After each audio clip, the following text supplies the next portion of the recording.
The contact alarm on the Concordat Hall did not sound like an alarm. It sounded like a bell being struck once, softly, the way a bell is struck to begin a meeting and not to end a world. Archivist Senel Vor heard it from the recorder's gallery, high above the great floor, and her 4 reading eyes did not even lift from the page. She had heard that bell 10,000 times. It meant a delegate ship had crossed the outer marker and was asking leave to dock. It meant another empire had sent another envoy to sit at the long table and argue over the same maps the galaxy had argued over for 900 years. She wrote the time into the record. She always wrote the time first. The truth of a thing, her old teacher had said, is mostly the time it happened and the order it happened in. Everything else is opinion. What she wrote was this. At the hour of the 3rd lamp, on the 212th day of the long sitting, an unknown vessel crossed the outer marker of the Concordat Hall and did not ask leave to dock. Then she lifted her eyes. The Concordat Hall was the oldest neutral station in the charted dark. It hung in empty space at the meeting place of 9 borders, a great pale ring 40 kilometers across, and inside its ring sat the delegations of the 9 empires who had not managed to kill each other yet. It was not a place of peace. Senel had recorded enough sessions to know that. It was a place where war was made slowly, with words, and signed with seals, so that the killing afterward could be called lawful. She had served the hall for 60 years. She belonged to none of the 9 empires. The chroniclers belonged to no one. That was the whole point of them. A chronicler wrote what happened and was believed precisely because she had no flag to protect. It was a strange life, and she had chosen it young, the way only the young choose the lives that take everything. A chronicler gave up her people. She gave up her name in the old sense, the name that told which world had grown her and which empire owned that world. She kept only the work, and the work was simple to say and hard to do. Watch, write. Do not flinch, and do not invent. Senel had watched 400 sittings from this same high gallery, and she had written perhaps 9 million words into the record of the charted dark, and she had believed, until this morning, that the great gift of her trade was that nobody could buy it. The 9 empires could buy fleets. They could buy worlds. They could not buy the chronicler, because the chronicler had nothing they could threaten and nothing they could promise. She would learn, before the 3rd lamp burned out, that she had been wrong about that too. There was a thing they could threaten. She had simply never been shown it, because for 60 years she had never once written anything the powerful did not want written. Her honesty had been easy because it had never cost her. That thought would come to her later, in the worst part of the day, and it would be the truest thing she ever learned about herself. On the floor below, the bell had begun to change the room. The delegate of the Orsil Reach was the first to stand. He was a tall, gray-plated being, and he stood the way large beings stand when they want a room to notice that they are not afraid. He demanded to know which empire had sent a ship without filing the crossing. He named 3 of his rivals and accused each of them in turn. This was ordinary. Senel did not write his words. She wrote only that he stood, and the time. The unknown vessel did not answer the hall's hail. That was the first wrong thing, and Senel felt it as a small, cold weight, the way you feel a single drop of water find your spine. Every ship answered the hall. The hall was neutral ground. To cross its marker silent was not a threat. It was something stranger than a threat. It was a refusal to play the game at all. Senel had recorded every kind of arrival in 60 years. She had recorded proud arrivals, where a flagship blazed its sigil across every band and demanded the place of honor. She had recorded humble ones, where a ruined empire crept in to beg for terms. She had recorded threatening ones, where a fleet folded in just past the marker to remind the table whose guns were nearest. There was a grammar to arrivals, a language the powerful all spoke, and Senel knew every word of it. An arrival told you, before a single delegate set foot on the floor, exactly how frightened the new power was, and exactly how frightened it wished the others to be. This arrival spoke none of it. The silence was not humble, and not proud, and not threatening. It was simply indifferent, and indifference was a thing the long table had never once been shown, because the long table was built on the assumption that everyone in the charted dark cared, very much, what the 9 empires thought. A power that did not care what the table thought was a power the table had no language for. Senel wrote that down, the indifference, because she did not yet understand it, and she had learned long ago that the things she could not yet understand were the things the record would need most. The station's watch officer hailed again, on every band, in all 9 tongues and in the old trade camp besides. The vessel crossed deeper. It made no signal. It changed no course. It came on at a steady walking pace, as a thing comes that has somewhere to be, and no doubt at all that it will arrive. The delegate of the Venn Compact laughed. Senel recorded the laugh, because she had learned that the laughs were often the part the record needed most. The vain delegate said it was a stunt, a derelict perhaps, drifting in on a dead engine, a bluff dressed up to rattle the table before the day's voting. He said the 9 empires had 11,000 warships between them within a single fold of this station, and that no one single hull, from no one place, would ever again frighten the masters of the charted dark. He was speaking, Senel would later note, of a number, 11,000. He said it the way the powerful always say their numbers, as if a number were a wall, as if you could stand behind a number and be safe. The watch officer put the vessel on the great floor display so the delegates could see the foolish thing for themselves and stop shouting. The room saw it. The room stopped shouting. It was a single ship. Senel wrote that too, plainly, because it was true, and because the truth of it would matter later, more than anything else she wrote that day.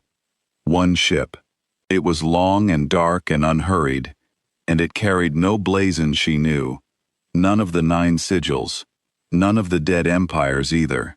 It was marked only with a line of pale symbols along its flank that none of the 9 tongues could read, but it was the size of it that took the noise out of the room. The display gave its length in the hall's own measure, and the number sat there glowing while 400 delegates looked at it. The vessel was 9 kilometers from bow to stern. It was longer than the largest dreadnought any of the 9 empires had ever launched. It was longer than 3 of them set end to end. It did not look like a thing that had been built to win a battle. It looked like a thing that had been built so that battles would not be necessary. And it was old. The scans came back, and the watch officer read them aloud, in a voice that kept trying to be steady and kept failing at the edges. The hull metal was old past dating. The drive signature matched nothing in the 9 empires books. The ship was not from any power at the table. It was not from any power the table had ever conquered, taxed, catalogued, or feared. It came from outside the maps. That phrase, when the watch officer said it, did something to the great floor that no weapon had yet done. Senel saw it pass through the 400 delegates like a cold current through deep water. The 9 empires had spent 900 years dividing the charted dark between them. Every world had an owner. Every border had a seal. Every people had been weighed and filed and assigned a place above or below the others, and the whole towering arrangement rested on a single unspoken belief, which was that the charted dark was all there was, and that the 9 empires, between them, had charted it. To say a thing came from outside the maps was to say that the maps had an outside. It was to say that the great arrangement was not the whole of the world, but only a small lit room in a house far larger and far darker than the masters of the room had ever let themselves imagine. and that something had just walked in from the rest of the house. Senel wrote the phrase and underlined it, which she did rarely. She had the sense, watching the cold current move across the floor, that she was recording the first moment in 900 years that the 9 empires had remembered they were small. The Orsil delegate found his voice. He ordered the vessel destroyed. He had no authority to order anything in the neutral hall, but power forgets its manners quickly, and within a breath, 3 of the 9 delegations were echoing him, each demanding that the other's guns fire first. The watch officer reported, in the same failing voice, that the hall's defense ring had locked 900 guns onto the approaching vessel. The vessel did not change course. It did not raise a shield they could see. It did not arm a weapon they could read. It simply continued, at its steady walking pace, into the range of 900 guns, the way a grown being walks unconcerned through a field of small barking animals. And then, for the first time, it spoke. It did not speak loudly. The signal came in on every band at once, in all 9 living tongues, and in the old trade cant, and in 3 dead languages besides that only Senel and a handful of scholars still knew. And it was not a threat, and it was not a demand. It was a single sentence, spoken in a calm and unhurried voice, and Senel wrote it down exactly, every word, because she understood even then that she was writing the first line of the only history that would matter after this day. The voice said, "We are looking for the ones who burned the green worlds." Then the great floor went very quiet, and 400 delegates from 9 empires sat in the oldest neutral hall in the charted dark, and not one of them dared to ask the obvious and terrible question, which was how a ship from outside all the maps had come here, to this exact table, looking for a crime the 9 empires had spent 900 years agreeing never to write down. Senel had to look up the green worlds in her own record, and that frightened her more than the ship did. She kept the deepest archive in the charted dark. 900 years of sittings, every treaty, every massacre that had been argued into legality at the long table, every border that had moved, and every people who had stopped existing when it moved. If a crime had a name, she had it filed, and the green worlds had no file. There was a gap where a file should be. 60 years of her own work, and she had never once noticed the gap, because a gap is the one thing an archive cannot point at. She began, quietly, in the recorder's gallery, to look for the shape of the missing thing. An archivist learns to find a deleted truth the way a healer finds a buried wound, by the way everything around it has grown crooked to avoid the pain. There were tells, if you knew the record well enough, and Senel knew it better than anyone alive. A treaty that referred to a prior treaty that did not exist. A border described by what it was not. A trade route that began at a named world and ended at a coordinate with no name attached, when every other route in the rolls named both ends. For 60 years, she had read past these small wrongnesses, the way you read past the worn places in a path you walk every day. Now she saw them everywhere. The record of the charted dark was full of small scars, and every scar pointed inward, toward the same missing center, the way the spokes of a wheel point toward an axle that someone had pulled out and walked away with. She felt, doing it, a fear that had nothing to do with the ship. It was the fear of a being who has discovered that the floor she has stood on her whole life is a lid, and that there is a room beneath it, and that she has been the one keeping the lid shut without ever knowing there was a room. She had thought she served the truth. She had served, all along, the careful arrangement of true things around a hidden false one, which is the most respectable form a lie can take, and the hardest to break, because everyone who maintains it can swear, honestly, that they have never told a lie in their lives. Below her, the hall came apart into noise. The delegate of the Orsil Reach gave the order again, and this time someone obeyed it. The hall's defense ring opened fire.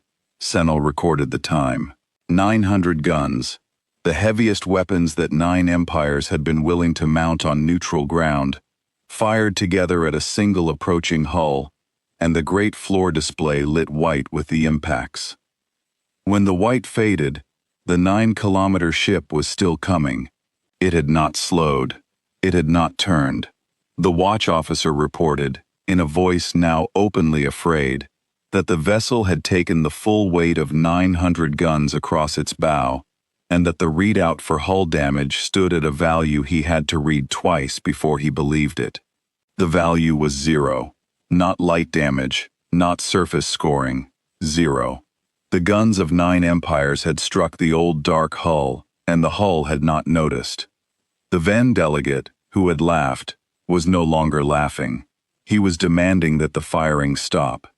He was demanding it loudly, and Senel understood why. He had just watched the proudest weapons of the table do nothing at all, in front of every rival he had, and a thing that does nothing is far more frightening to the powerful than a thing that does harm.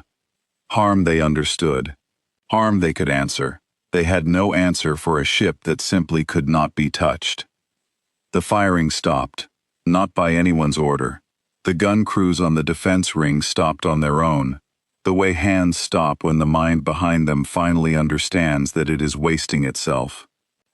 Senel had a clear view of the defense ring from her gallery, and she watched the gun crews stop, and she recorded what she saw in their stopping, because it was a kind of testimony the delegates on the floor could not see. The gun crews were not delegates. They were ordinary beings of the 9 empires, the ones who actually pulled the triggers the powerful ordered pulled, and Senel had always thought of them, when she thought of them at all, as extensions of the will of the table, hands without minds of their own. Now she watched 900 gun crews look at a thing they could not harm, and she watched the will of the table drain out of them, and she understood that they had minds after all, and that the minds had just been shown something the masters at the long table were still too proud to admit they had seen. A weapon that does nothing teaches the one who fired it a lesson. The one who ordered the firing will be the last to learn. She wrote. The hands stopped before the masters did. She did not yet know it would turn out to be the shape of the whole day, and of the years after it, but she wrote it anyway, because it was true. Into that silence, the old ship spoke a second time, and again, Senel wrote every word. It said, "We have come a long way to find you. We will not be hurried." And it gave its name. It called itself the Verge of Quiet Mornings, and even through her fear, Senel felt the strangeness of that name in a hall where every warship of the 9 empires was named for a blade, a fang, a hammer, a crown. These were the people the galaxy had taught itself to fear, and they named their ships after the things that kill. The thing they could not kill had named itself after a calm dawn. She wrote that down too. She did not yet know what it meant. She trusted that the meaning would come if she was honest about the order of things. The Verge of Quiet Mornings crossed the last marker and took its place in the open space at the very center of the great pale ring. In the one piece of sky the 9 empires had agreed for 900 years to leave empty as a sign that no one ruled the neutral hall. It put itself in the empty center. It put itself, very deliberately, in the seat of the thing that no one was allowed to be.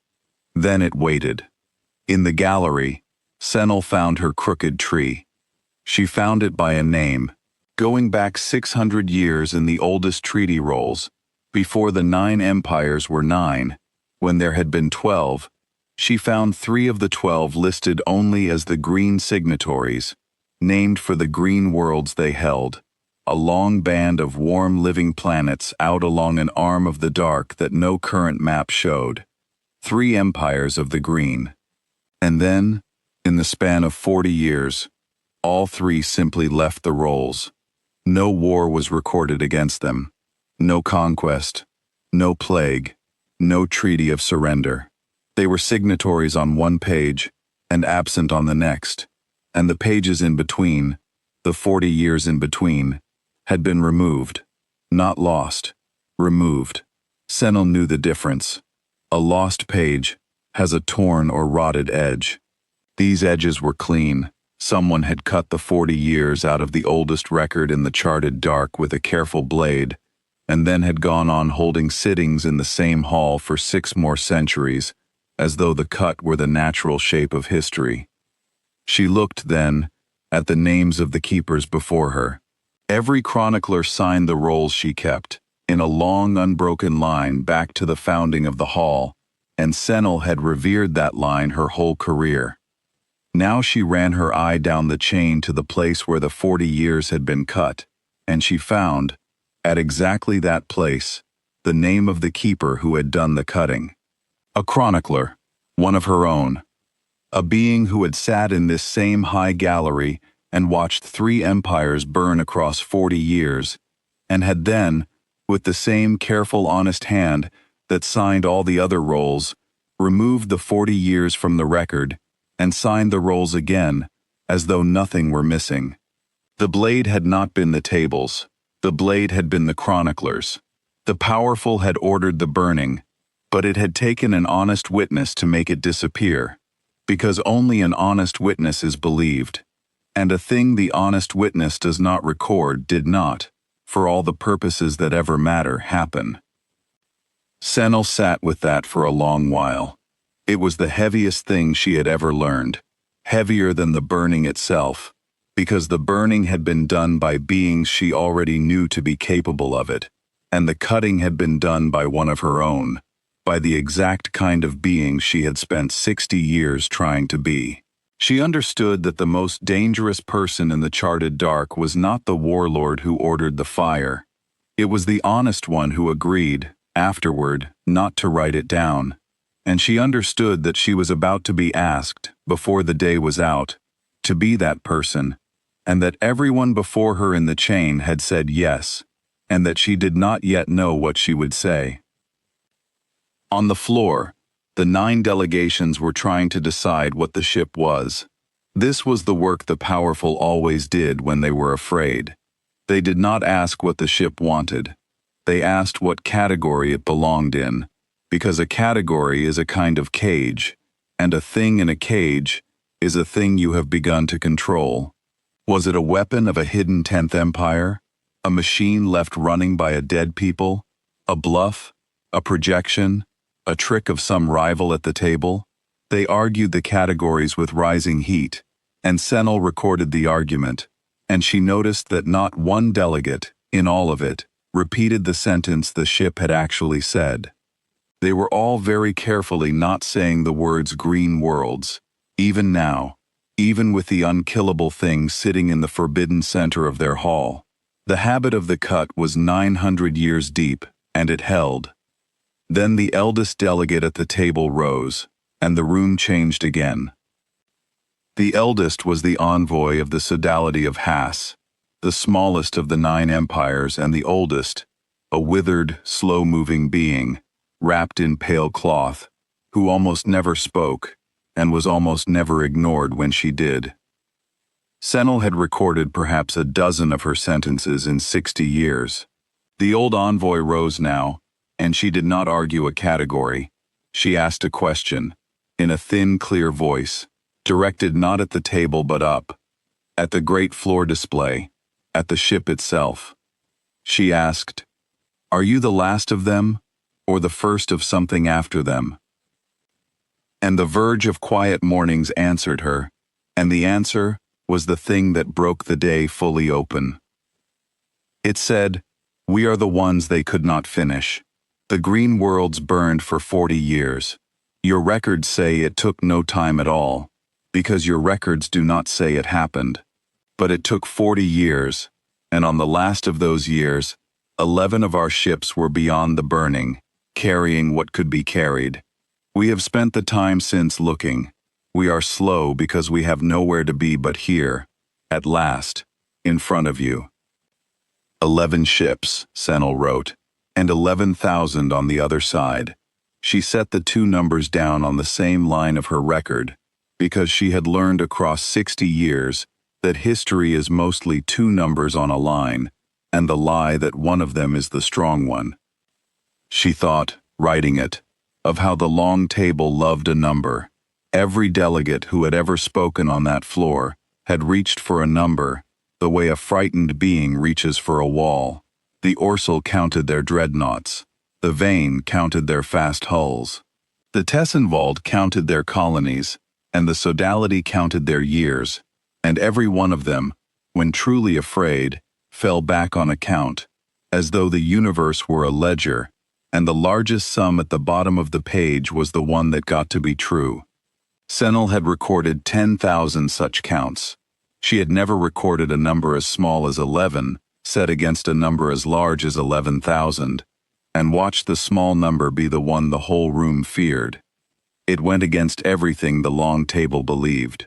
She understood that she was watching the death of arithmetic as a form of power, and that the 9 empires did not yet know that arithmetic was the only power they had ever really had. The old Hass envoy lowered herself slowly back into her seat. She had asked her question and received her answer, and she did not speak again that day. But Senel, watching from above, saw the old one do a thing that none of the loud delegates saw, because they were all looking at the ship.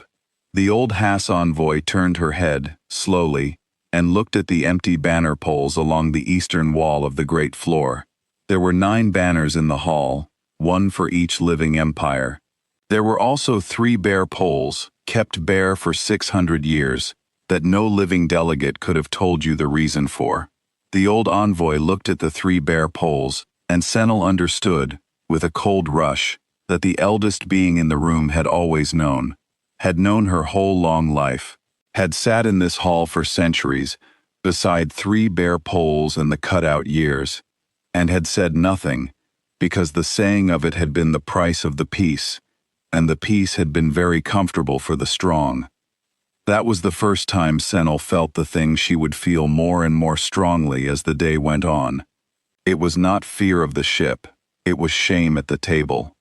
The delegate of the Orsal Reach, who had ordered the firing twice, now tried the only move left to a powerful being who has been refused fear. He tried to make the ship a party to the very system that had erased it. He stood and declared, in the formal cadence of the hall, that the vessel's grievance, whatever its truth, was a matter for the long table, that the proper path for any claimant was to petition the Concordat, that the 9 empires would, in their wisdom, convene a commission, hear the matter, and render a just finding in due course. He offered the ship a chair, in effect. He offered it a file. He offered to put the burning of the green worlds into the same machine that had cut the burning out of history in the first place, and to call that justice. Senel had recorded 1,000 such offers across her career. They were the favorite weapon of the long table, more powerful than any gun, because they turned every wronged thing into a petitioner, every fire into an agenda item, every dead world into paperwork.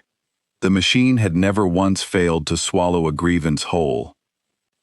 The Verge of Quiet Mornings considered the offer. It let the silence run long enough that the Orsal delegate began, almost, to believe he had won. Then it spoke, and what it said took the whole architecture of 900 years and set it gently to one side. It said, "We know your commissions. We were a commission's finding once. The order to burn the green worlds was rendered at a long table by serious beings who believed they were being just. We have read the kind of justice that table makes. We are not here to petition it. We are here to end the time in which it gets to decide." Then it told the hall what it intended, plainly, the way it had done everything plainly, and Senel wrote it down with a steady hand, though her hand wanted very much to shake. The Verge of Quiet Mornings said it would not fire on the hall. The hall was neutral ground, and the 11 who survived the burning had sworn, in their long, slow voyage, never to do to a neutral place what had been done to their worlds. It said the 400 delegates were safe. It said the station was safe. It said even the 900 guns that had struck it were safe, and might fire again as long as they liked, and would change nothing. But it said this: the 9 empires had, between them, 11,000 warships within a single fold of this station, a force gathered to overawe the long sitting, a standing threat that sat behind every word spoken at the table. The verge of quiet mornings had come, at last, after a search longer than the lives of empires, to stand in front of that force. And it would not move from the forbidden center of the hall until the 9 empires had answered, each in turn, for the 40 years they had cut out of the world. It would not kill them. It said this twice, so that the record would be clean.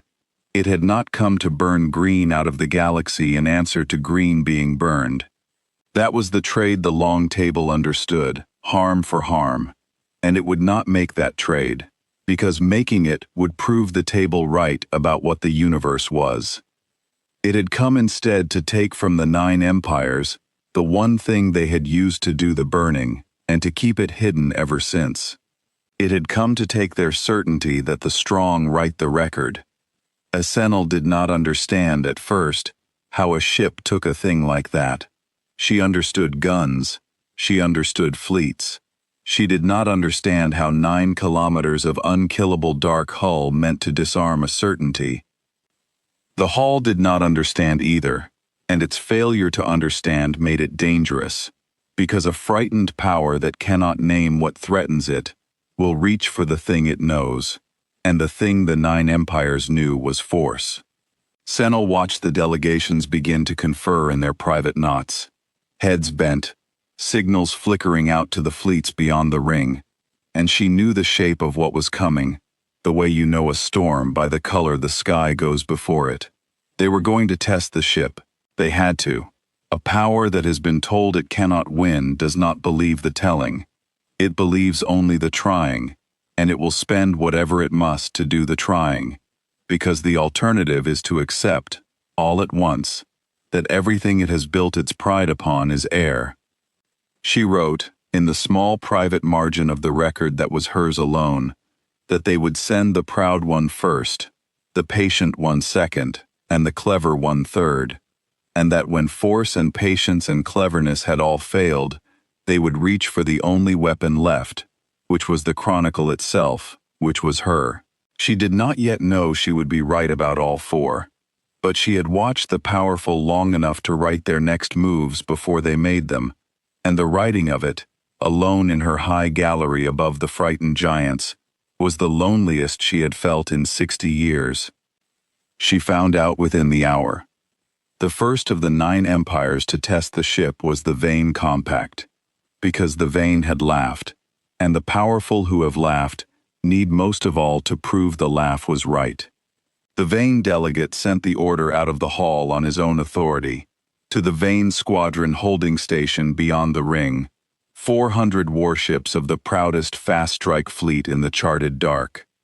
He ordered them to fold in, surround the single old hull, and overwhelm it, not to bargain, to erase, to make the unkillable thing into wreckage in front of all 8 rivals, and so to turn the worst day of vain history into the day the vain proved they alone could do what the neutral hull's guns could not.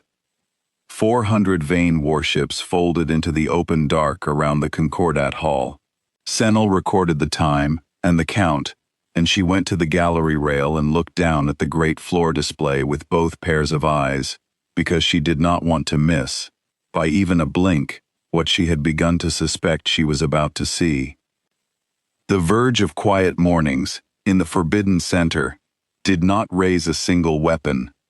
It spoke once more, to the 400 ships closing on it, and the words went out on every band so that the whole hall heard, and Senel wrote them, as the last clean line of that long part of the day. It said, "You were taught that the strong are the ones who can do the burning. We are going to teach you, very gently and without a single death, that the strong are the ones who can choose not to. Watch what we keep from you, Then go home and tell them what mercy looked like from the inside. And 400 Ven warships, the pride of an empire that had laughed, closed the last of the distance, weapons hot, certain to the final breath that numbers were a wall you could stand behind. Below them, the old ship waited, calm as a dawn, in the empty center of the world. What the verge of quiet mornings did to the 400 Ven warships, Senel would spend the rest of her life trying to describe in words that did not make it sound like cruelty, because it was the opposite of cruelty, and that was the hardest thing of all to write. It did not fire. The 400 ships came in fast, the way the Ven did everything, in a tightening shell meant to close every angle at once and leave the prey no open sky. They were good at it. Senel had watched Vane fleets in the practice folds and knew their skill. The shell closed. The single old hull sat in the center of it, dark and unhurried, and at the moment the Vane squadron reached its firing solution, every weapon on every Vane ship went out. Not destroyed, out. The verge of quiet mornings reached into 400 hulls at once, across the closing distance, and it did not break them, and it did not burn them, it turned them off. Senel watched the great floor display as 400 armed warships went, in the space of 2 breaths, from a clenched fist to 400 drifting rooms full of frightened beings. Their weapons would not arm. Their drives held, their air held, their lights held. Every soul aboard kept breathing. Only the killing parts of them stopped, all at once, as if a hand had reached through the dark and quietly closed every blade in the squadron. The Vane crews tried to restart. Senel could see them trying, in the flicker of systems on the display, 400 ships rebooting, rerouting, demanding of their own machines an answer for why the guns would not wake. There was no answer their machines could give. The thing that held their weapons shut was not breaking a circuit they could find and repair. It was older than that, and gentler, and absolutely without give. It simply would not let them do the thing they had come to do. And then, the verge of quiet mornings began to move them. It took the 400 Ven warships, all of them, and with no force any instrument could measure it, began, very slowly, to push them outward. To unmake the shell, to open the closed sky the Vane had spent their charge to close. Entil watched 400 of the proudest fast-strike hulls in the galaxy drift backward against their own straining drives, helpless as leaves on a tide, while the old ship in the center did not so much as turn. The Ven ran their engines to the edge of failure trying to hold position, and could not, and were moved anyway, gently, firmly, the way an adult moves a child away from a fire the child does not understand, is a fire. When the 400 had been pushed back to the markers from which they had folded in, the verge of quiet mornings stopped pushing, and it spoke to the Ven delegate in the hall, by name, in the formal high cadence of his own tongue, which it should not have known and did. It said, "Your 400 ships are unharmed. Count them. Every crew lives. Now I will show you the part you came to learn. At any moment in the last few minutes, I could have done to your 400 what your 900 guns could not do to me. I chose not to. That choice is the thing you burned the green worlds to avoid ever having to face in another.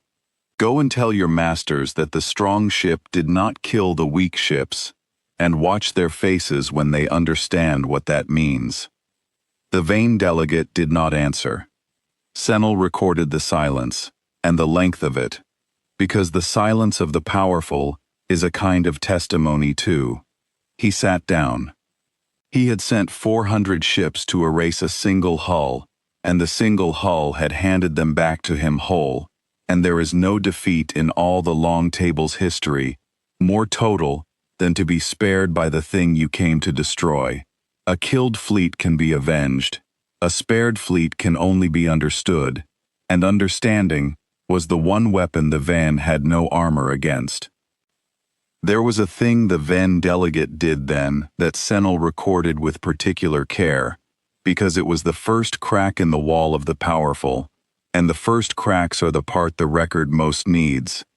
He sent a private signal to his squadron, thinking it private, on a band the van believed the hall could not read. The hall could read it. The hall could read everything, and the chronicler saw everything the hall read, that being the whole reason the chronicler existed. The private signal was not an order, it was a question. The vain delegate asked his own fleet commander, quietly, whether the crews were truly unharmed. All of them. Every ship. And the fleet commander answered that they were, every soul, not a scratch, and that the crews were asking, out there in their 400 drifting ships, why the thing that could have killed them had chosen not to. The vain delegate did not answer his commander's report. He had no answer. But Senel saw, in the asking of the question, the first sign that the day's true battle was being lost by the powerful in the one place they could not defend, which was the place where their own people began to wonder what kind of masters had been about to spend 400 crews to win an argument. In the gallery, Senel realized her reading stem had stopped on the page, and that she was simply watching, and she made herself write again, because the record was the only useful thing she had ever been, and the galaxy was about to need it badly. She wrote the shape of what she had seen, as plainly as she could. A single 9-kilometer hull, older than the maps, had taken 400 warships, switched off their ability to harm, moved them where it pleased without touching them, and returned them alive. It had spent no visible weapon. It had simply refused, on behalf of 400 ships, to allow harm to occur, and had made that refusal a physical fact in the world. Senel understood now, in her bones, what the ship had meant when it said it had come to take their certainty.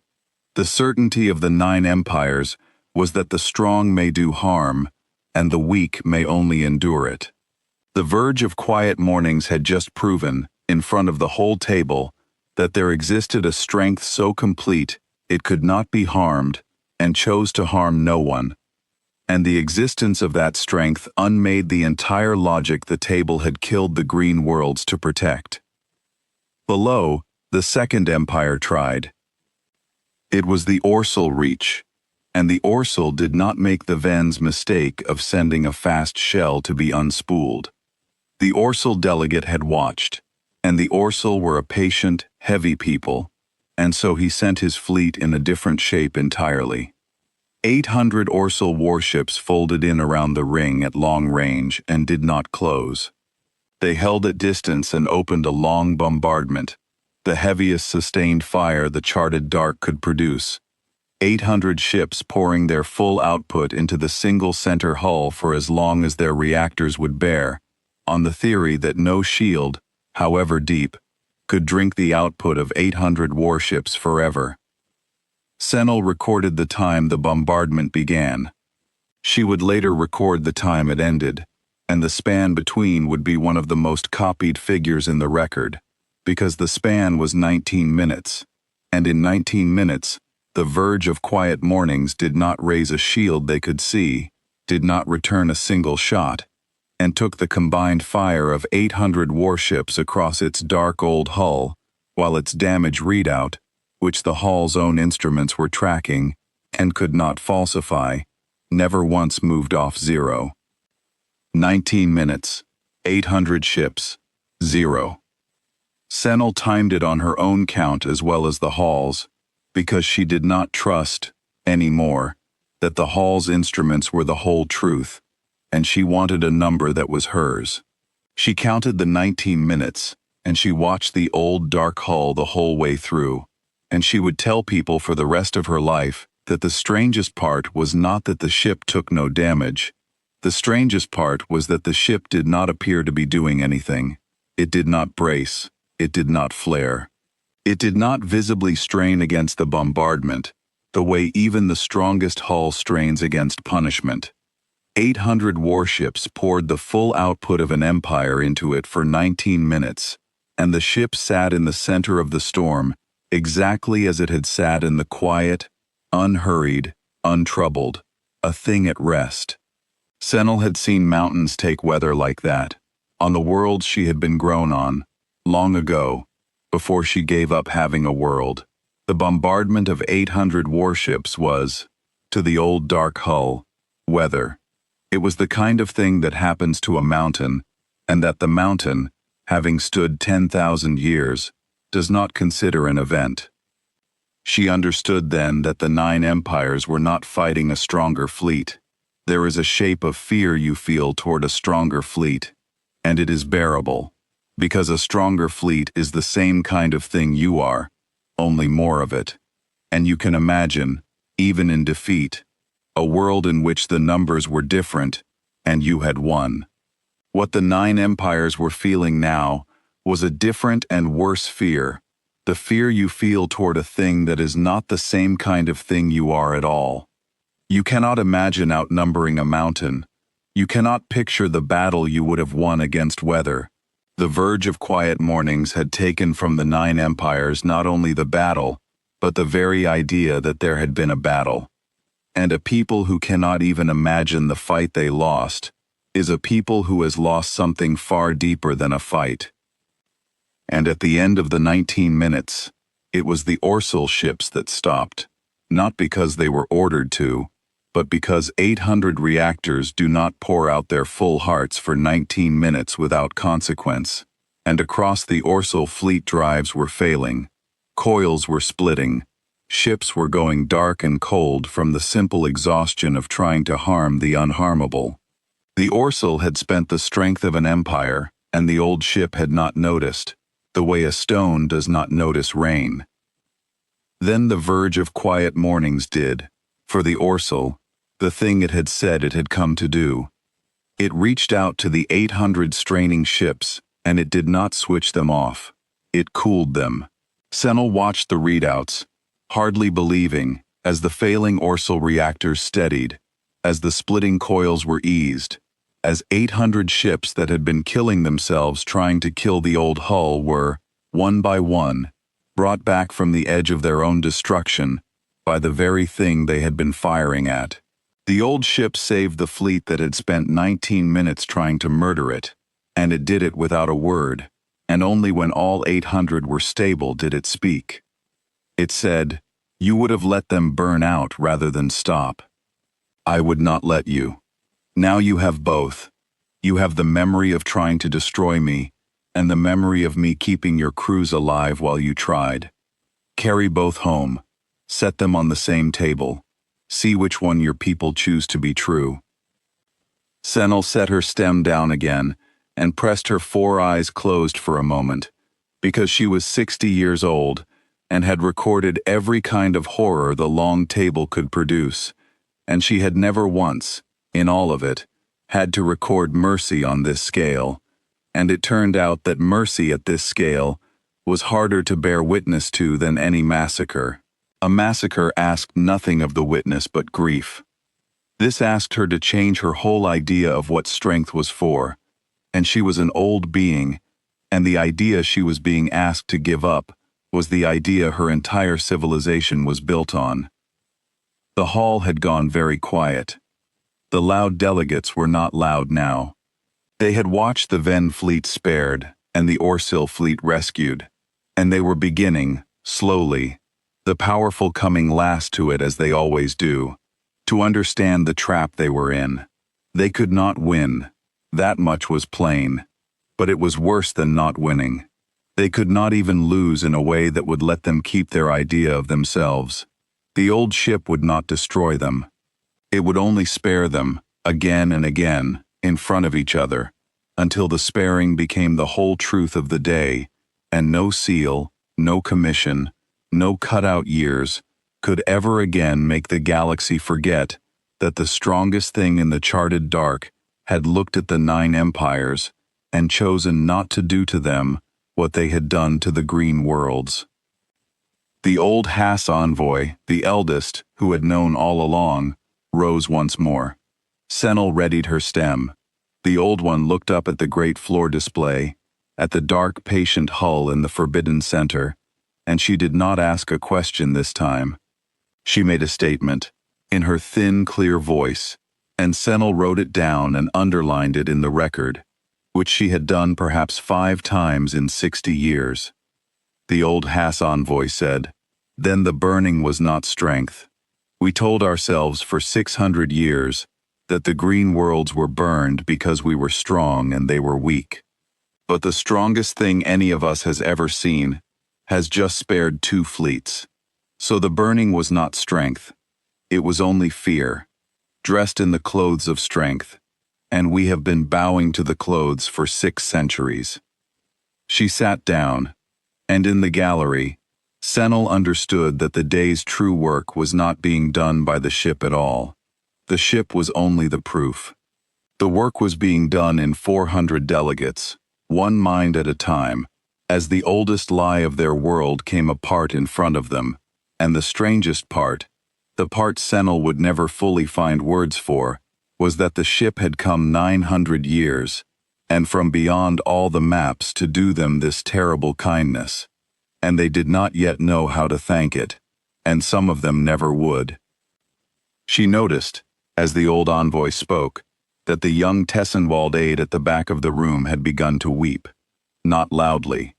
The young one wept the way the young weep when something they were taught to revere has just shown itself to be smaller than they were promised.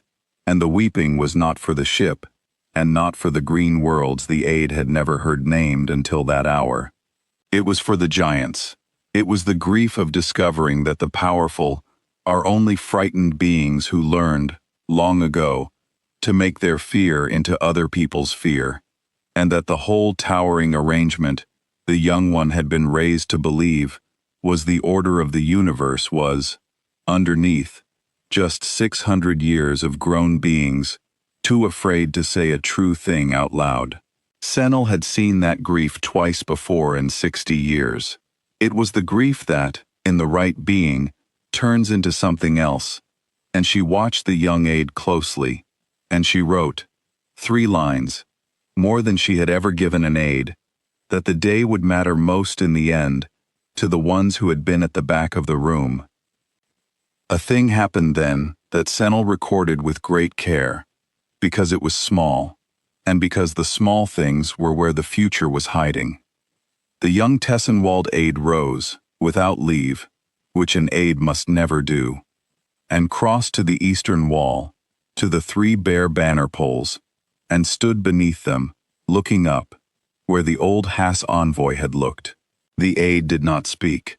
The aide only stood there, a young being of the empire that had reached for the blade, under the 3 poles that her own people had kept empty for 6 centuries, and Senel understood that she was watching the second turning of the day, after the ship, and quieter than the ship.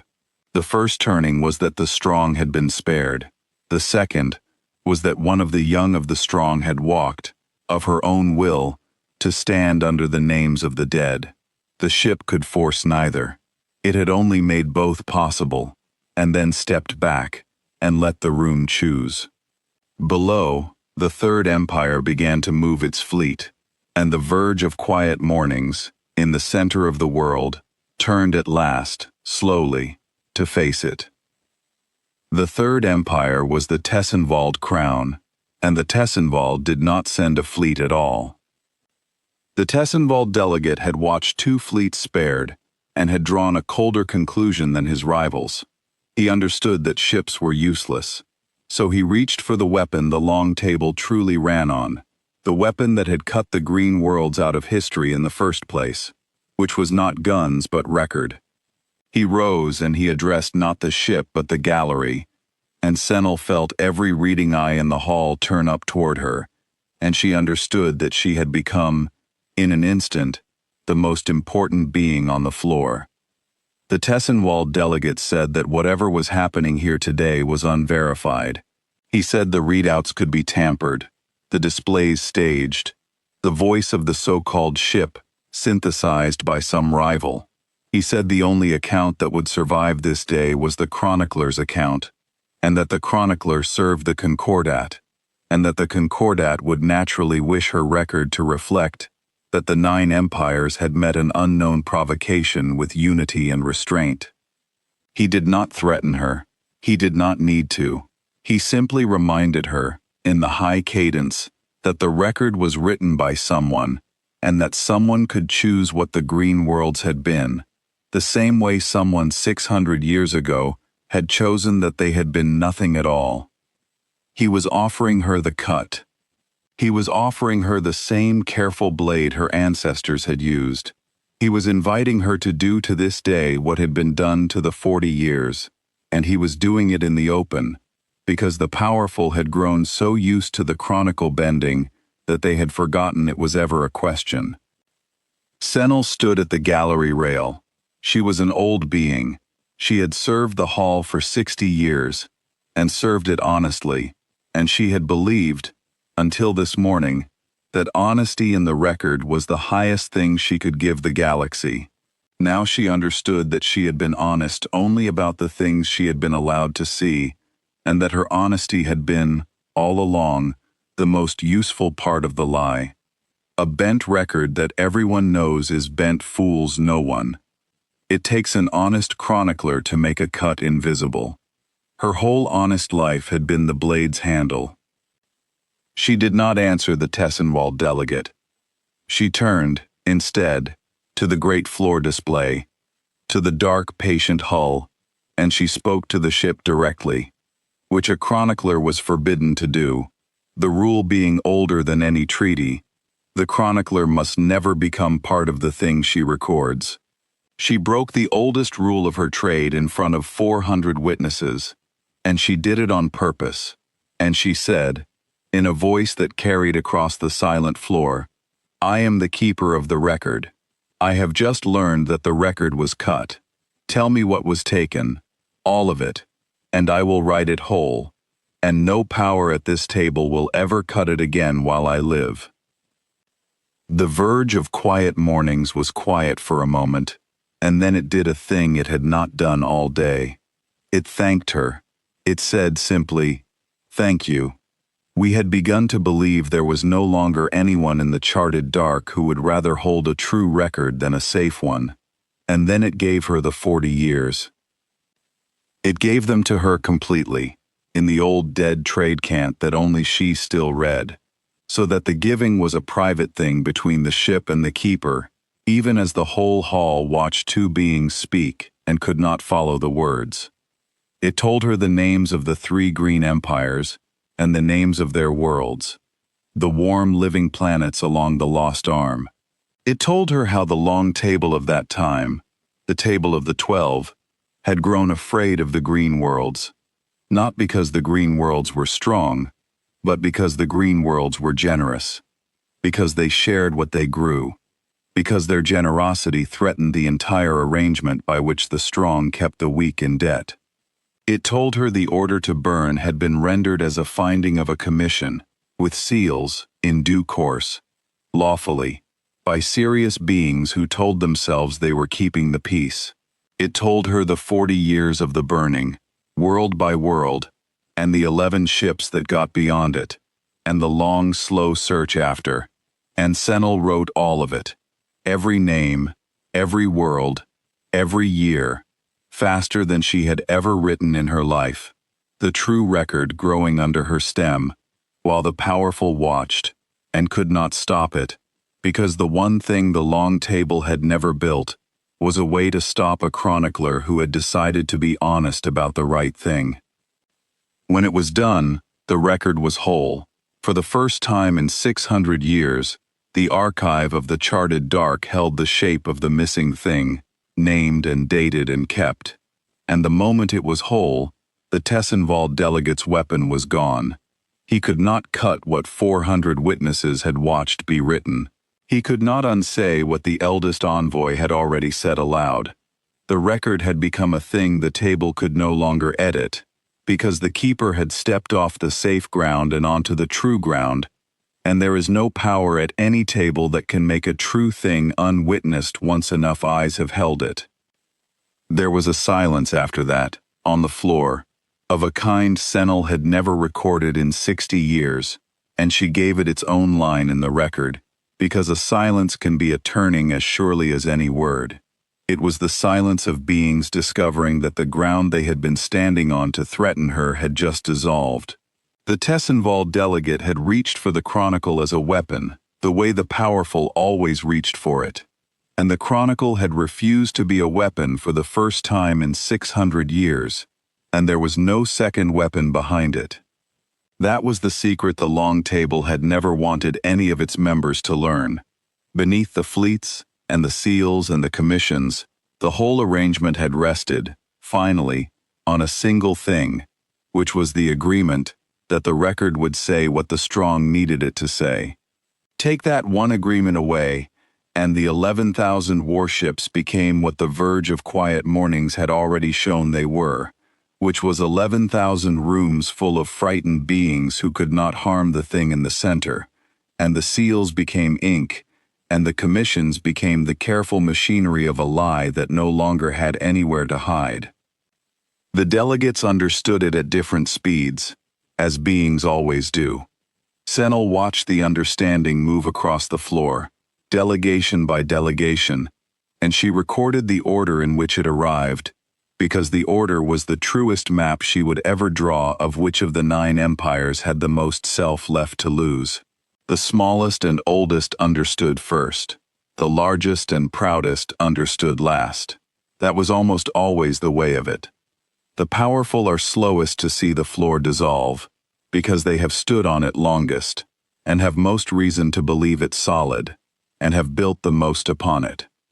The 4th empire to grasp it was the Marrowfast League, a people of cold mathematicians who had built their power on the certainty that every problem had a calculable answer, and Senel watched their delegate try, in real time, to find the calculation that would make this day come out differently. He ran the numbers. She could see him doing it, in the flicker of his counting frame, the 11,000 against the 1, the angles, the folds, the spending of fleets. Every calculation gave the same answer, which was that there was no calculation, because the thing in the center of the world was not a quantity, it was a refusal, and you cannot run a refusal through a counting frame. The Marrowfast delegate set down his frame, the first being of his people in 300 years to admit at the Long Table that a thing could not be counted, and Senel wrote that down, because the surrender of a people's deepest pride is a kind of testimony, and the Marrowfast had just surrendered theirs without a shot. The 5th and 6th empires did not even try the ship. They had watched the Marrowfast set down the counting frame, and they were not braver than mathematics, and so they reached straight past force and patience and cleverness to the last thing, which was the asking. They were the first to recall their fleets, the first to begin the begging that Senel was about to record, and she noticed that the ones who begged earliest were not the weakest. They were the ones who had the least invested in the old story, the ones who had joined the 9 after the burning, who had inherited the comfortable lie without having helped to build it, and who could therefore set it down more easily than the empires whose whole pride was mortared into the gap where the green worlds should have been. Guilt, Senel wrote, is heaviest for the ones who built the wall, and lightest for the ones who only moved in afterward, and the order of the begging proved it, world by world, down the Long Table. That was when the begging began. It did not begin with words. It began with the 4th, 5th, and 6th empires recalling their fleets. Senel recorded the orders as they went out, fleet after fleet folding back from the markers, 3,000 more warships withdrawing without a shot, their masters understanding at last that to send them was only to be spared again in front of the whole table, and that each sparing made the truth heavier and their old story lighter. The empires that had come to this hall with 11,000 warships to overawe a galaxy were, one by one, taking their guns away from the unkillable thing, not in defeat, because it would not defeat them, but in the dawning horror of beings who have understood that they cannot make this stop by any force they own. And then it began with words. And the words were the title's promise. And Senel wrote them as carefully as she had written anything, because she knew the galaxy would want to know exactly how the masters of the charted dark had sounded on the day their certainty was taken from them.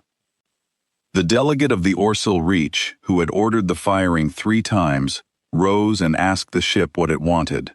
Not demanded, asked. And when the ship answered that it wanted only what it had already taken, the truth set down whole and kept. The Orsil delegate did a thing no Orsil had done at the long table in 900 years. He asked the ship for mercy. He asked it not to carry the true record out into the wider dark where his people lived, because his people had built 900 years of pride on a story that was now a lie, and he was afraid, openly afraid in front of all his rivals, of what the truth would do to them. The verge of quiet mornings answered him, and Senel underlined the answer. It said, "You are asking me to do to your people what was done to the green worlds, to keep a truth from them for their comfort. I will not. That mercy is the cruelest thing in the charted dark, and you have all been living inside it for 600 years, and it has made you small. The mercy I have for you is harder and kinder. I am going to let your people have the truth, and I am going to trust them to be better than the table that hid it. That is more respect than your masters ever showed you. Now sit down. You are spared. Spending the rest of your life knowing you were spared is the whole of your sentence, and it is mercy, and you will hate it, and it will make some of you into better beings than your empire has produced in 6 centuries. The 7th empire to ask was the Tessenwald crown, the one that had reached for the blade, and its delegate, who had been so cold in the morning, asked the smallest and most human thing of all. He did not ask about his people or his story. He asked the ship whether it blamed him, personally, for a crime committed 600 years before he was hatched. He said he had not ordered the burning. He had not been alive for the burning. He had only inherited the comfortable story and the comfortable seat and the habit of not saying the words green worlds, and he wanted to know, with something close to a child's directness, whether the unkillable thing in the center of the world held him guilty for being born into the lie. And the verge of quiet mornings answered him with a gentleness that Senel found harder to bear than any of its refusals. It said, "We do not blame you for being born into the lie. No one chooses the story they are handed as a hatchling. We blame no one in this hall for what was done before they lived. But you are not a hatchling now. You have heard the truth today, with your own senses, in front of 400 witnesses. The lie was your inheritance. What you do with the truth is your own. That is the only thing any being is ever truly judged on. And the judging of it has only just begun, and it is yours to do, not ours. We did not come to punish you for the old crime. We came to make a new choice possible. Whether you are guilty now depends entirely on what you choose after we are gone." The 8th Empire, the sodality of Hass, did not ask for anything. The old envoy had already said the only thing the Hass had to say, and she sat through the rest of the begging in silence, with the dignity of the one being in the room who had carried the truth her whole life, and was, at the very end of it, watching it finally come into the open. Senel recorded that the Hass asked for no mercy, because they understood, alone among the 9, that mercy was not the thing on offer. What was on offer was the chance to stop needing it, and the oldest empire in the charted dark had been ready for that chance for 600 years, and had only been waiting, all that time, for the rest of the table to be ready too. One by one, the delegates of the 9 empires asked the ship for some version of the same thing, to soften the record, to share the blame, to let them keep some corner of the old story. And one by one the verge of quiet mornings refused them the easy mercy, and gave them the hard one, the truth kept whole, and handed to their own people to reckon with. and Senel understood that this was what the ship had meant, all those hours ago, when it said it had come to take their certainty rather than their lives. It was not leaving them with nothing. It was leaving them with everything true, and trusting them with it. And there is no heavier gift to give a people who have lived a long time on a comfortable lie. The Venn delegate was the last to ask, and he did not ask for the record to be softened. He had laughed, in the morning, and the laugh had cost him most, and perhaps that was why he had come furthest by the end. He asked the ship a different thing. He asked whether the green worlds, if they could speak, would have wanted this, whether they would have wanted the 11 ships to spend 900 years and arrive only to spare the burners and keep a record, or whether they would have wanted the burning answered in kind. And the verge of quiet mornings was quiet for a long time, longer than it had been quiet all day, and when it answered, its calm voice had something in it that Senel had not heard before and could not name, except that it was the sound the survivors of a burned world carry under everything else they ever say. It said, "The green worlds were generous. That is why they were burned. If we had come here to burn you, we would have proven your table right, that generosity is weakness, and the strong take what they want, and we would have made ourselves into the thing that killed us. We did not spend 900 years to become our murderers. We spent it to become the proof that they were wrong. We are the green world's last generosity. We came all this way to give you the truth and your lives, and a chance to be better, when you gave us neither truth nor lives nor any chance at all. That is the answer. The green worlds would have wanted us to be exactly what we are, and we are." The hall was utterly silent.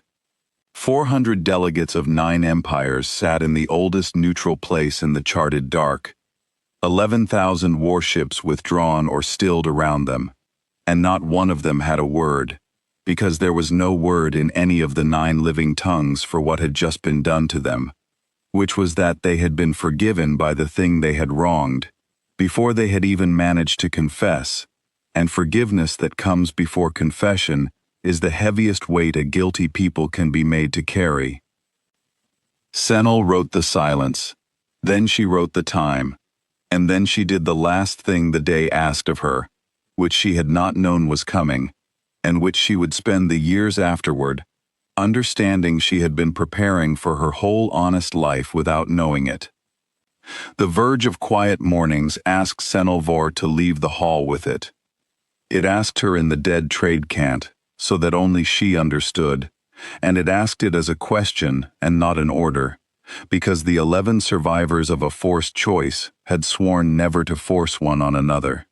It said the record she had just made whole would not be safe in the Concordat archive, not because the table would dare to cut it now, with 400 witnesses, but because a record is only as alive as its keeper, and a keeper who stays where the powerful can reach her over the slow years is a keeper the powerful will eventually reach. It said the green worlds had learned that lesson at the cost of 3 empires. It said it would not let the same patience that burned them be used to wear her down. So it offered her passage. It offered to carry her and a true copy of the whole record out beyond the markers, out toward the wider dark where the 9 empires' people lived, the billions who had never sat at the long table and had been handed only the comfortable story their masters approved. It offered to let her do, openly and across the whole charted dark, the thing she had done for the green worlds in the space of one afternoon, to give the people the truth and trust them with it. Senel was 60 years old. She had a place in the gallery and a name in the Concordat and a life that was comfortable in the exact way the lie had been comfortable. She understood that if she went, she would never sit in that gallery again, and that the 9 empires would name her a traitor to the neutral hall, and that the safe record, the bent one, would still be kept in the archive behind her with her own name on its older pages. She went. She did not decide it quickly, though it would look quick to the 400 who watched. She decided it the way an old being decides the largest things, in a single still moment that the whole life before it has been quietly preparing. She thought of the chronicler in the chain before her, the one who had cut the 40 years, the honest hand that made the lie invisible. She thought of how that being must have sat in this same gallery and told herself she was keeping the peace, that the cut was a mercy, that the galaxy was safer not knowing. She thought of how easy it would be to be that being. The path was worn smooth by 600 years of feet. All she had to do was nothing. Stay in the gallery. Keep the safe record. Let the true one leave on the ship, and call it the ship's word against the tables, an unverified claim by a vessel from outside the maps. And in 50 years, it would be a legend, and in 100, it would be a gap, and some chronicler far in the future would run her eye down the chain and never know that Senelvor had been the place where the truth could have stayed, and had not. She would not be that being. She found, in the still moment, that she had perhaps never been able to be that being, and that her whole comfortable, honest life had only been the long, quiet wait for the one day it would cost her something to tell the truth, so that she could find out, at last, whether her honesty had ever been real or had only ever been cheap. She found out. It was real. It cost her everything she had built, and she gave it up without a tremor. And the giving was the first thing in 60 years that made her certain she had not wasted the life. She closed her writing stem, which she had carried for 60 years, and she set it down on the gallery rail, deliberately, where the next keeper would find it. A chronicler's stem passes to the one who keeps the safe record. She was done keeping safe records. She would keep the true one now, and the true one needed no stem, because she carried it whole in the only place the table could never cut, which was a witness who had decided what she had seen. The walk down from the gallery was the longest walk of her life. 400 delegates watched her cross the great floor. The Tessenwald delegate, who had offered her the blade, did not look at her. The Orsal delegate, who had asked for the easy mercy, watched her the whole way with an expression she could not read, and did not try to. Only the old Hass envoy, the eldest, who had known all along, rose as Senel passed, slowly, painfully, on her old legs, and inclined her head. It was the only honor anyone in that hall paid the chronicler who left it. Senel inclined her own head in return, and the two old beings, the one who had kept silent for 6 centuries, and the one who had just chosen to stop, understood each other completely without a word. She crossed to the docking spur, where the Verge of Quiet Mornings had sent down a small craft, the first thing it had let leave its hull all day, and she boarded it, and it carried her up to the dark old ship in the forbidden center of the world. The inside of the Verge of Quiet Mornings was the last thing Senel had expected, and she wrote it down later, as carefully as she had written everything, because it was the heart of what the ship had been trying to teach the Hall all along, and the Hall had never seen it. It was green, not painted green, living green. The 11 survivors had carried, beyond the burning, what could be carried, and what they had chosen to carry was not weapons, and not gold, and not the names of their enemies. They had carried the gardens. 9 kilometers of dark, unkillable hull, and inside it, level upon level, the living green of 3 burned empires, grown forward across 900 years, the warm, bright, generous life that the long table had been so afraid of that it had ordered the worlds that grew it erased. The ship that the 9 empires could not scratch, the strongest thing in the charted dark, the thing they had emptied their fleets against, was a garden. It had spent 900 years keeping a garden alive in the dark, and it had built itself unkillable for one reason only, so that the garden would never burn again. Senel stood in the green light and understood, finally and completely, why the ship had named itself the Verge of Quiet Mornings. and why it had refused, all day, to do harm. It was not a warship that chose mercy. It had never been a warship at all. It was a garden that had made itself impossible to kill. And a thing that exists only to keep life alive does not learn to take it, not even from the ones who took everything. The crew were few. The 11 ships had carried what could be carried. And what could be carried of 3 whole peoples across 900 years was not many. They were green-skinned and soft-voiced and unhurried, and they greeted the old chronicler as the survivors of a long disaster greet a stranger who has chosen to believe them, which is to say with a gentleness that nearly broke her, because she had spent her life among the powerful and had forgotten that gentleness was a thing some peoples simply were. She asked them, in the green light, the question that the whole charted dark would ask her in turn for the rest of her life. She asked how the ship did it, how a hull, however old, took 900 guns and 800 warships, and the full bombardment of an empire, and registered nothing, how it reached across the dark and turned 400 fleets gentle without a touch. She was a chronicler. She wanted the mechanism. She wanted the part of the truth that could be written as a number. And the eldest of the green crew, a slow, soft-voiced being who tended the deepest of the gardens, told her there was no mechanism she would understand, and then told her the only part of it that mattered, which she wrote down, and which became, in the end, the most quoted line of the whole true record. The being said, "We did not build a weapon that could not be beaten. We built a thing that did not want anything the way a weapon wants. A weapon wants to win, and a thing that wants to win can be made to lose. Because wanting is a place where you can be reached. The ship wants nothing but to keep the garden alive. There is no angle on a thing that wants only to protect. Because to harm it, you must first make it afraid of losing. And it is not afraid, because it has already lost everything once, and chosen, anyway, to keep growing. You cannot threaten a people who have already survived the worst thing you could do to them, and decided to be gentle afterward. That is not strength your empires can build.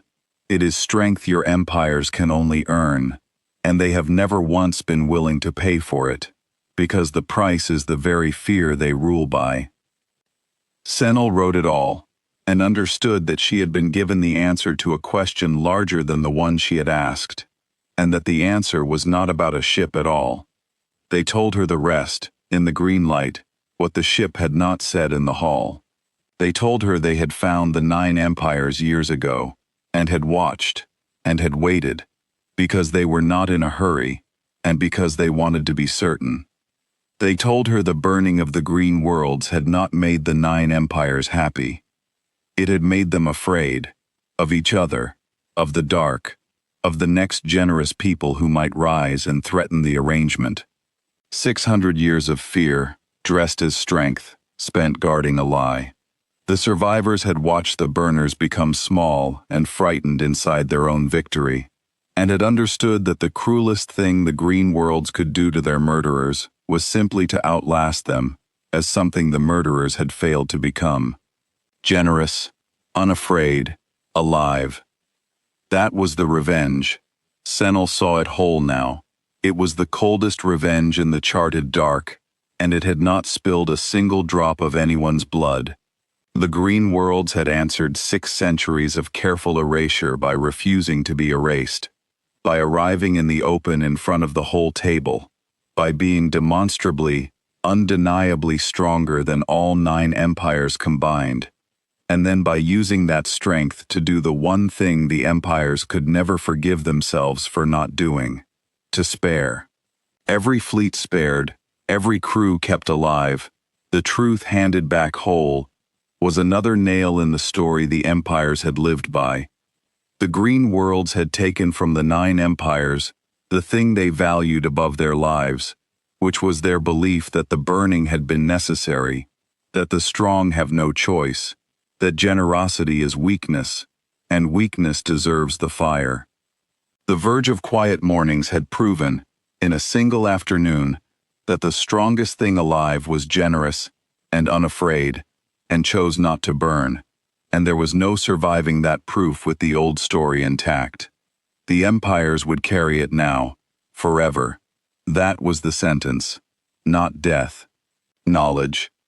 The ship left the Concordat Hall slowly, the way it did everything, and the 9 empires let it go, because there was nothing else they could do. As it crossed back out past the markers, it did not fire a parting shot or speak a parting threat. It left the 400 delegates exactly as it had found them, alive and whole and unharmed, and it left them the bell, the soft single bell that had begun the day, ringing once more across every band as it passed the outer marker, the bell that meant a meeting beginning and not an ending. It had not ended the 9 empires. It had begun something in them, and begun it on purpose, and whether the beginning grew into anything was the one part of the day the ship had chosen, deliberately, to leave in the Empire's own hands. The last generosity of the green worlds was trust, and it gave even that away. Var did not see the great years that followed. She was old, and she had a few years left and not many, and she spent them where the work was, which was out in the wider dark among the billions who had only ever been given the comfortable story. She carried the true record to them. She did not carry it as the green world's grievance. She carried it as it had been written, plain, in order, with the time first. Because the truth of a thing is mostly the time it happened and the order it happened in, and everything else is opinion. She told the people of the 9 empires what their masters had done 600 years ago, and what a garden had done in a single afternoon, and she let them decide what kind of people they wished to be now that they knew. What they decided is a longer record than this one, and other keepers wrote it after her, but the first turning was visible even in her last years. The 11,000 warships that had been gathered to overawe the long sitting were never gathered again. The long sitting itself ended, not in treaty but in something stranger, an admission, when the 9 empires at last allowed the 3 bare banner poles in the great floor to be filled, not with new empires, but with 3 plain green banners, kept bare no longer, so that every delegate who entered the hall after would have to walk past the names of the burned worlds and know them. The Hass, the eldest and the smallest, were the first to ask for it, and the old envoy who had known all along lived just long enough to see the banners hung, and Senel was told that the old one wept when they were raised, which was the only time in a life of 3 centuries that anyone had seen her weep, and that she said only, "We should have done this 600 years ago, and we did not, and that is the whole of what we were." The young Tessenwald aide, the one who had wept and then stood beneath the bare poles, was not young when the great change came, but she was the one who carried it. Senel met her again, years later and far from the hall, and recorded the meeting because it closed a circle the day had opened. The aide had left the Tessenwald service.